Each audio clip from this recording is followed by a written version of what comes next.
Messieurs, dames, bonjour, bonsoir et bienvenue dans ce nouveau test de jeu avec le dernier venu de la licence Jujutsu Kaisen sur console Cursed Clash, développé par Beaking et Game Drop et évidemment publié par Bandai Namco, Europe, monde, peu importe. Beaking et Game Drop sont des sociétés, en tout cas pour Beaking, et un sous-traitant, une filiale de Square Enix, donc on pourrait directement affilier Square Enix à ce jeu. On est sur du RPG, enfin de l'action en tout cas RPG, un jeu de combat, hein, pour faire très simple, Arena,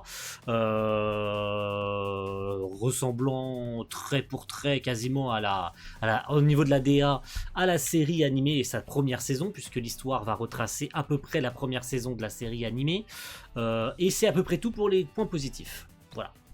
Donc on va rapidement rentrer dans le jeu, je vais vous montrer un petit peu comment ça se déroule au niveau de l'histoire, au niveau des combats, au niveau de tout, puisque ce jeu nous prend littéralement pour des abrutis. Commençons par le roadster. Le roadster du jeu se compose uniquement que de 16 personnages. C'est pas une blague, hein, 16 personnages, c'est tout ce qu'il y a comme perso dans le jeu. Déjà ça commence très très mal, hein, au niveau du roadster. J'ai envie de vous dire, on est sur un putain de jeu Jujutsu Kaisen, hein. Le roadster devrait être colossal, c'est pas comme s'il y avait 8 milliards de personnages dans ce putain de manga, et que on pouvait avoir moult personnages jouables, surtout dans un jeu type Arena Fighter, où on a des éléments cassables sur la map, etc. Là, franchement, on touche vraiment le ridicule pour un jeu de cette licence-là. Même le jeu mobile Phantom Parade propose mieux en termes de personnages et en termes de jouabilité, donc franchement là on est vraiment sur un niveau de honte colossal. Au niveau de l'histoire, vous voyez donc deux possibilités que je viens de vous montrer ici, avec les matchs enregistrés, donc ce qui est littéralement les chapitres historiques, hein, voilà. Donc pour ce test, j'ai déjà fini les deux premiers chapitres du jeu, et j'ai déjà entamé le troisième qu'on va pouvoir évoquer ici et dont je vais pouvoir vous montrer quelques images. Mais on a aussi le tableau des relations. Donc évidemment les relations entre tous les différents persos, etc. Avec à la fois les héros mais aussi les fléaux, avec Maito, Hanami, Jogo et j'en passe. Mais ça permet avec les relations d'avoir des petites histoires supplémentaires comme celle-ci, notamment entre Gojo et Satoru, et Yuji, excusez-moi. Et vous pouvez l'apercevoir, pas d'animation. On est sur des screens avec du texte, et c'est tout. On est en 2024. Vous nous prenez vraiment pour des abrutis en fait. Voilà. Appuyez sur un bouton pour faire avancer les putains de dialogues.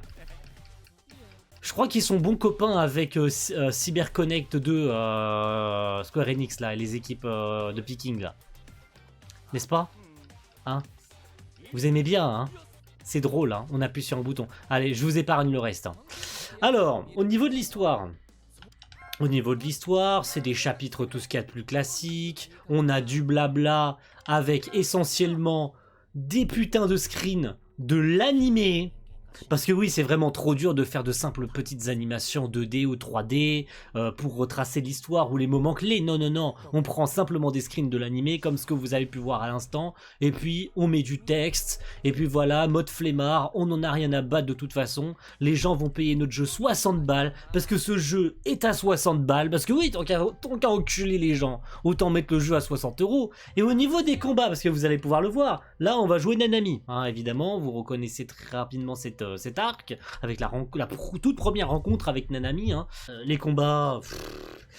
C'est pas moche, très honnêtement, vous pouvez voir les personnages modélisés en 3D et tout, c'est loin d'être dégueulasse, mais vous allez très rapidement voir qu'au niveau gameplay, c'est la simplicité maximale, hein. En plus d'avoir une caméra dégueulasse, on est vraiment sur une simplicité maximale. Je vous avoue que j'en ai un peu rien à foutre de l'histoire. Voici donc comment fonctionne le gameplay de ce jeu. On a évidemment différentes cartes. dont certains éléments sont un peu cassables, notamment certains murs, certaines petites barricades sont cassables. Quand on est sur un terrain avec des arbres, vous pouvez faire passer le personnage à travers les arbres, ça cassera les arbres. Quand vous marchez sur du caillou, vous allez faire voler les cailloux. Mais quand même, les jeux My Hero Academia ont fait mieux. Alors c'est moins beau en termes de DA quand même, le jeu est quand même pas trop dégueu en termes de DA, vous le voyez. Mais il y a un des problèmes que vous voyez ici aussi. On est submergé à la fois par les missions qui sont affichées en gros, mais aussi le texte qui défile comme ça, que vous pouvez apercevoir, qui est énormissime sur l'écran et qui prend toute la place sur l'écran. On ne voit même plus le combat, quoi. Donc voilà, c'est dommage, ça vient casser l'immersion au niveau du combat, sachant qu'en plus certains combats durent pas loin de 30 secondes, parce que quand il s'agit de combats contre les fléaux comme ça, là, avec Nanami, ça dure 30 secondes chrono. Et certains combats sont archi relous, puisque les personnages en plus passent leur temps à sauter dans les airs, parce qu'on peut faire des doubles sauts, donc les personnages ont tendance à vouloir faire des doubles sauts et à se retrouver dans les airs, donc impossible de les toucher, la caméra fait n'importe quoi, puisqu'on a un lock automatique, et vous pouvez avec votre joystick changer de personnage et votre cible. Au niveau des combos, vous avez la touche X pour faire un combo simple, et avec une attaque occulte, vous avez la touche pour faire comme ça, pour repousser l'adversaire. Vous avez une autre touche, pareil, pour repousser l'adversaire comme ceci. Ça va l'envoyer loin. Et vous pouvez voir la barre du personnage qui va se charger en énergie occulte. En appuyant sur R1 ou L1 en fonction évidemment de ou RT, LT, si vous êtes sur Xbox, sur PC, sur manette. Vous pouvez évidemment jouer comme vous le souhaitez, hein, avec clavier souris, etc. Mais il y a une touche pour utiliser une attaque occulte. Et voici l'attaque occulte de Nanami. Bon là j'ai loupé. Mais vous pouvez aussi utiliser une spé. Alors quand je dis l'attaque occulte, c'est une spé. Et vous avez une spé ultime. Genre l'extension du territoire par exemple, mais ça casse vraiment pas trois pattes à un canard, hein, vous pouvez voir, hein. C'est juste bourriner un bouton, quoi. Ça s'arrête à simplement bourriner un bouton. On est en 2023, en 2024, excusez-moi. Voilà, l'attaque de Nanami, ça se résume à ça, puisqu'il n'a pas d'extension du territoire. Si j'avais voulu, le combat aurait duré 30 secondes. Franchement. Est-ce que ça vaut d'être acheté 60 € ça? Et vous allez voir qu'il y a encore autre chose, hein, il y a encore autre chose. Là je vous épargne le mode histoire, hein. Franchement, je vous épargne le reste du mode histoire. Un seul combat aura suffi pour vous faire la main. Bon allez, à la limite on va faire le combat avec Yuji là, dans quelques instants. Mais il y a un dernier truc. En plus, alors il y a le combat libre. Le combat libre, en plus bon, des coops en ligne, des versus en ligne, etc. Bon, qui va jouer à ça? Dans 2 semaines le jeu est abandonné, bon, disons-le. Il y a la boutique, alors c'est pas du vrai argent. Plus vous avancez dans le jeu, plus vous obtenez ces espèces de thunes là, qui sont, on peut supposer, des esprits, etc., qui vous permettent d'acheter des collectables. Genre des talismans, des armes, des bouboules, on sait pas à quoi ça sert, des plaques. Ça ne sert à rien. Ça ne sert à rien, des surnoms, des tenues pour les personnages. Voilà, des tenues. Des tenues qui s'apparentent juste à changer de couleur. Voilà. Qui va perdre son temps à farmer pour avoir toutes les tenues?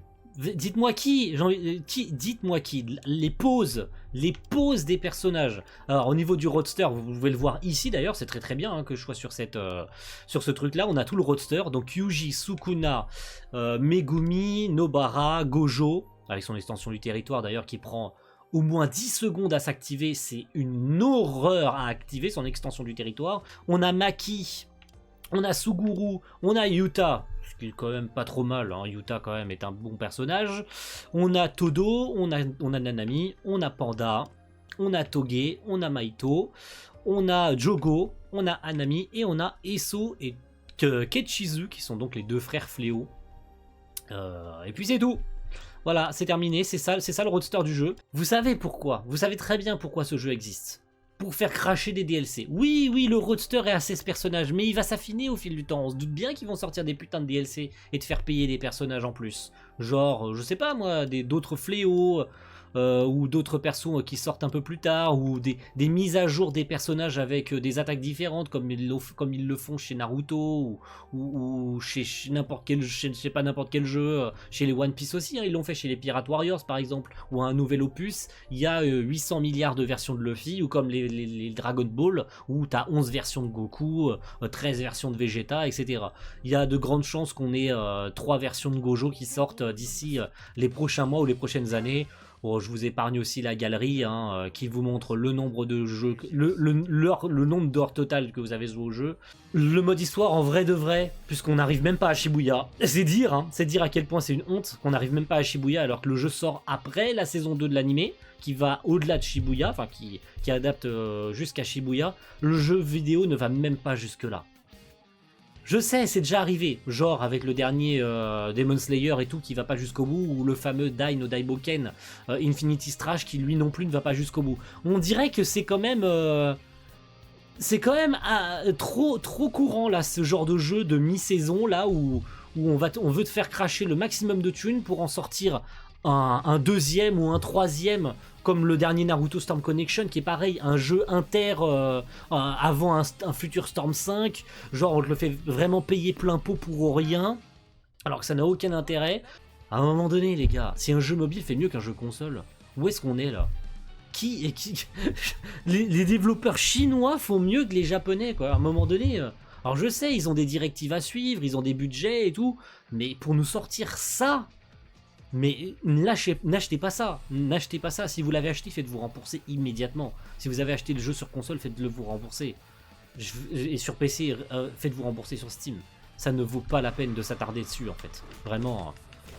Attendez qu'il soit à 5€ avant de l'acheter. Genre. Si vraiment le jeu est à moins 80%, achetez-le. Mais ne l'achetez pas plein pot quoi. Vous seriez les pigeons ultimes quoi d'acheter ça. Alors qui c'est que je vais prendre? Tiens, j'ai pas essayé Yuta. On va prendre Yuta tant qu'à faire, allez. On va essayer Yuta puisque je l'ai jamais essayé. Le mode combat libre, tout comme certains combats du mode histoire que j'ai oublié de dire, se passe en 3 manches. Une fois que vous avez fait tomber un de vos 3 adversaires, enfin un de vos 2 adversaires plutôt, parce que là je fais équipe avec Megumi. Alors je vais changer d'ailleurs, je fais équipe avec Megumi, mais j'aimerais bien faire équipe avec quelqu'un d'autre que Megumi. Je vais prendre Gojo, tant qu'à faire. Et puis je vais mettre Sukuna. Allez, Sukuna, tenue normale, style normal, puissance normale. Allez, on fait ces paramètres. Une fois que vous avez fait tomber l'un des 2 personnages KO, ça descend une barre de vie. En gros, ça fait descendre une barre de vie, il y en a 3. Il y a donc 3 manches au total, et celui qui fait tomber à 0 gagne le combat évidemment. Donc les combats peuvent durer entre 2 minutes, 5 minutes. Je crois d'ailleurs qu'il y a un temps limite sur les combats, je crois qu'il y a un temps limite quoi, de 5-10 minutes peut-être. Je sais même pas, on va le voir. Mais je suis même pas sûr de ce que je raconte, pour être honnête. Vous voyez, les animations sont loin d'être dégueulasses quoi. Franchement, c'est loin d'être moche, c'est doublé, ils auraient pu ne même pas avoir envie de doubler le jeu, quoi. Et j'ai aucune idée de s'ils ont repris les dialogues de l'animé et s'ils ont redoublé le jeu. Alors j'en ai aucune idée et honnêtement, j'en ai un peu rien à secouer. Et vous voyez, c'est loin d'être moche. Voilà, c'est 5 minutes. Donc ça tombe très bien qu'on soit sur cette map en plus, parce que voilà, je peux casser les arbres. Et puis voilà. On va faire des petits combos. Voilà, c'est... J'appuie juste sur une touche. Donc je cours, je matraque la touche, le personnage y vole, je matraque la touche, je fais que rematraquer la touche, j'esquive, je peux me protéger comme ça, voilà, je me suis protégé. Et dès que j'ai assez d'énergie occulte, je vais balancer une spé. En l'occurrence avec Yuta, j'ai aucune idée c'est quoi sa spé. C'est peut-être avec Rika, on va savoir. Le jeu ne mérite pas une seule seconde qu'on s'attarde sur cet achat.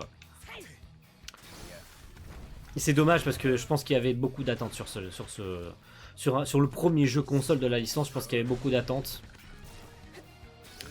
Mais bon, que voulez-vous? C'est comme ça, hein. On peut pas faire autrement.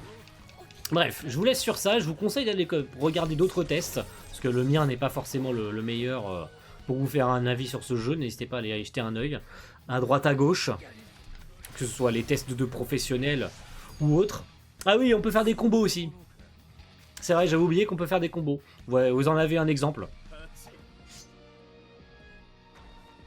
Voilà, voilà. Bref, merci à tous et rendez-vous très vite pour de prochaines vidéos. Ciao tout le monde. Bye bye.